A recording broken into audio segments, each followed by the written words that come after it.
Warning, this video is intended for adult collectors. It contains plastic collectibles, questionable opinions, and a man with far too much free time on his hands. This is not a test. This is a random review. Hello everyone, welcome back to the TJOmega channel. Welcome back to Random Review, and honestly, might be one of the last random reviews we do. I have mentioned that I kind of want to drop this format and do something a little bit cleaner, a little bit more polished and presented. Don't know exactly when that's going to happen, but sooner than later, I hope. So who knows how many of these just point the camera and talk about a toy style reviews we're going to have. It might not be much longer, but as long as we still have this format, we need to discuss toys, and I wanted to focus in on the brand new Age of the Primes Brawl. And I haven't really covered the individual combiner figures for these combiners we've had coming out lately. However, this one is a little bit different. So I usually don't cover these because they feel very same-ish, like some of the Stunticons and the aerial bots especially. And they all sacrifice in order to do the whole limb combination thing, at least in some degree. So this is a different story. This is the first combiner piece for Generations, at least, so they expect you to pay the brand new Voyager price point for. So we need to look at this one in greater detail and figure out if this upscaled deluxe is actually worth an upscaled Voyager price. So to start with, yeah, he is just a classic straight-up tank. No H-tank, no Cybertronian details, absolutely nothing futuristic. This is just a tank that came straight out of World War II, and it looks absolutely stunning. There's actually something refreshing about this, in the same way the last Warpath toy was, where we just get a tank. You know, it doesn't have to do anything fancy or special. It doesn't have to look futuristic or high-tech. It's just straight-up a tank, done in this perfect olive color for Brawl. And yeah, it's pretty well done. I mean, you can see some divides in it here and some cuts in the grooves. But the nice thing about like a tank and how heavily armored it is, I feel like you can get away with that a little bit more. You know, just because it looks like a lot of armor segments that have come together. Or a lot of equipment that most people aren't going to understand what it is. So, before anyone asks, yes, there's wheels on the underside so he can roll around. But also, something I can't really convey across this camera is weight. He does feel a lot heavier than a standard deluxe. I'm not sure if that's just my brain playing a trick on me to somehow be okay with the price point, but it is, at very least, it feels more solid than a lot of the Transformers that you normally get at the deluxe price point. So there is that. So, among other things we have here, we have a turret that does rotate all the way around, and we have the barrel that can go up and down. Always love to see a tank that can do that. Now, we have all these armaments that you can take off. There's his standard gun. We'll go ahead and put that off to the side. So you can have just a straight-up normal-looking tank, too. There's also a lot of other mounting points on him. For those cannons, you can have them mounted on the back side if you want them there. You can also mount them on the sides of the turret, if that is something that you fancy. So, while they might look a little bit sillier there, I do appreciate the fact that they actually thought to put a lot of mounting points so you can customize how your tank looks. It's actually pretty cool, and it comes in handy in the robot mode as well. So, yeah, no real complaints here. There's no paint on this guy whatsoever. Granted, on a normal tank, there wouldn't be any paint. This is all just bare plastic that you're looking at, which is, you know, maybe a little bit plain, but also kind of accurate. So let's go ahead and just get him transformed, and we will see what else we can do with this guy. I'm going to start off by getting these arms untabbed, which, hang on. Get those untabbed first, and then we can take the arms out. Get those nice and folded and out of the way, so we can get to everything else in the transformation.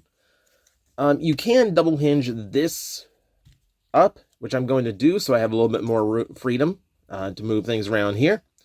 Unclip the turrets, the tank treads rather, from the sides. I'm just going to open up everything I can, because this all needs to fold down. Like so. We're going to get some inside-out engineering where everything just kind of like rotates around in different segments in order to come together as the legs again. Let's go ahead and separate these so you can actually see what I'm about to do here. The legs are going to accordion together, like so, and then you're going to clip those in to the front. Go ahead and do that one more time on this side. Clip like that. So, yeah, nice solid leg assembly. Go ahead and rotate the waist 180 degrees. All right. Get those shoulders out of the way so I can... Hang on. Put those back down. These need to come out farther so we can flip this piece down. And that way the head has room to come out. Go ahead and clip the chest in there. Clip that together. Raise these arms up again. Go ahead and bend. I'm going to bend the elbows just for comfort's sake, because the cool thing here is this. To create the full forearm, all that kibble, the side panel from the tank, comes together to make a really solid forearm. I like that little trick. And we can do it over here where it's a little bit neater because they've actually got the Decepticon emblem on that forearm perfectly. That's actually a neat little trick to line up two tampagraphs like that. Not the easiest thing to do, so good on them for that. And that's going to be Brawl, fully transformed. And you know what? The transformation is really fun. I actually really like how this guy transforms. The tank does a pretty good job of vanishing into his entire body, especially the treads. And you know what? Good for him. Like, take a look. We can double hinge this back down if you want a lower profile barrel, for instance, and I kind of do. But yeah, look at him. He's got a little bit of kibble on his legs, nothing too bad. And I wouldn't even call his legs hollow, more or less that they just have some shell hanging off the back. Because, look how dense it is in there with all the tank tread folded up. And throughout that, like, you're getting a toy that shows a lot less hollowness than usual. Like I said, he does feel a good bit heavier than a standard deluxe. And again, that might be my head playing tricks on me, but there's also reasons I can see that. There's justifications. We take a look at the head, we see where quite a bit of the paint has gone. And I really like how much they did to try to get his head design exactly right. I like the orange going all the way up into his helmet. That's actually kind of a neat and unique look. Yep, very fiery. Very fiery. Really like that. Yeah, and then really, paint detail is just kind of left to a few bits here in the robot mode. So you can see the vents on the inside there have been painted into like a dark gray. You have silver here on the toes. It's the same silver that decorates the forearms. He's not really rocking a paint scheme. I will admit that. But if we're basing this off of G1 Brawl, especially if it's, kind of a mix between toy and cartoon accurate, he wouldn't have a lot of paint to begin with. So that's not really an issue here. Honestly, yeah, he just feels good. Like, as a toy, like as a Deluxe Plus, he feels good. Let me bring in Vortex here. And you're going to see some pretty big differences here. Number one, Vortex does rock like a much more hollow leg because of how he transforms. So there's your solid mass. But also, Brawl stands a good bit taller than his Combaticon brethren. Aside from that, like, his arms are also quite a bit thicker because, Vortex's has to hide on inside the helicopter tail.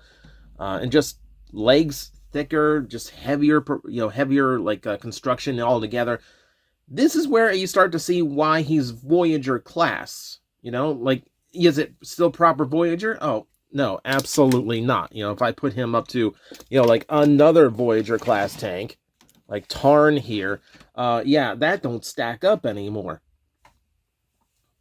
But again, we have to make him at least somewhat close to all of the other combiners. That's kind of why he comes with all the extra guns, to kind of bulk him out a little bit. Check this out. So we can mount the guns on the side, or we can rotate the turret around, and now we can shoulder mount the guns like this and give him a lot more firepower. And again, I love options. Speaking of options, you do have 5mm ports available on the forearms, as well as the one on the back, just in case you want to store away his normal gun, which I can go ahead and give him right now. Admittedly, design-wise, the accessories are basically just what they have to be. You know, it's much more close to how they looked on the toy than anything. You know, that's fairly simple. The Combiner characters never really had, like, the greatest of weaponry or anything. Still, let me get these out of the way so we can go into the articulation rundown. You have to admit, it's going to be pretty good. So, the head is ball-jointed. It's got lots of range up, left and right, and a little bit up and down. The shoulders are fascinating to me. Shoulders are fascinating because, thanks to transformation, you actually have this butterfly joint that you can use, which is actually really rare for a toy this size, so that's actually pretty cool. Rare for a Transformer, I should say. So you got plenty of range in the shoulders. He does that weird, like, swivel plus hinge universal motion. I never really like that, but it works okay on him. The butterfly definitely helps there with the range. 360 degrees on the bicep, 90 degrees on the elbow, nothing at the wrist. 360 degrees at the waist, full hips, universal there. 360 degrees on the thigh, and then 90-degree bend on the knee. And then we have an ankle tilt built in as well.